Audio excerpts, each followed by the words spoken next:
पश्चिम बंगाल की सीएम ममता बनर्जी ने पीएम मोदी से माफी की मांग की है। इसके साथ ही तमाम मुद्दों पर केंद्र सरकार पर हमला भी बोला है।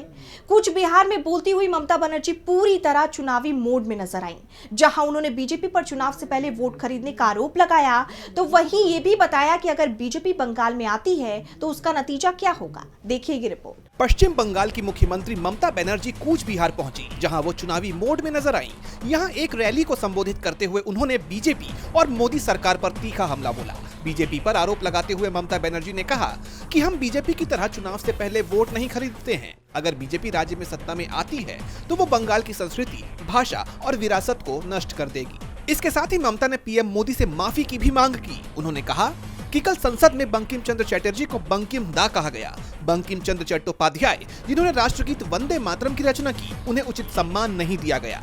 लोकसभा में बंकिम चंद्र चट्टोपाध्याय को बंकिम दा कहकर अपमानित करने के लिए पीएम नरेंद्र मोदी को माफी मांगनी चाहिए।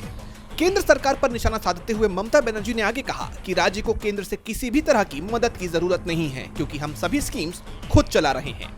उन्होंने केंद्र द्वारा राज्य को तिमाही लेबर बजट जमा करने के लिए दिए गए नोटिस को भी खारिज कर दिया। उन्होंने कहा, मैं किसी को भी भेदभाव नहीं करने दूंगी, मैं भेदभाव रोकूंगी, मैं बांग्ला को एक बनाऊंगी।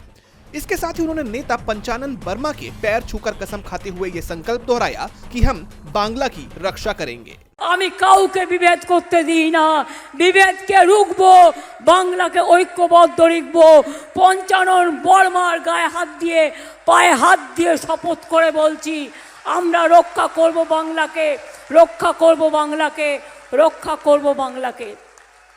कूच बिहार में ममता बनर्जी के इन हमलों को सीधे तौर पर बंगाल के चुनाव से जोड़कर देखा जा रहा है। अब देखना होगा कि सीएम ममता के इन आरोपों का बीजेपी की तरफ से कोई जवाब आता है या नहीं। डीबी लाइव पश्चिम बंगाल की रिपोर्ट।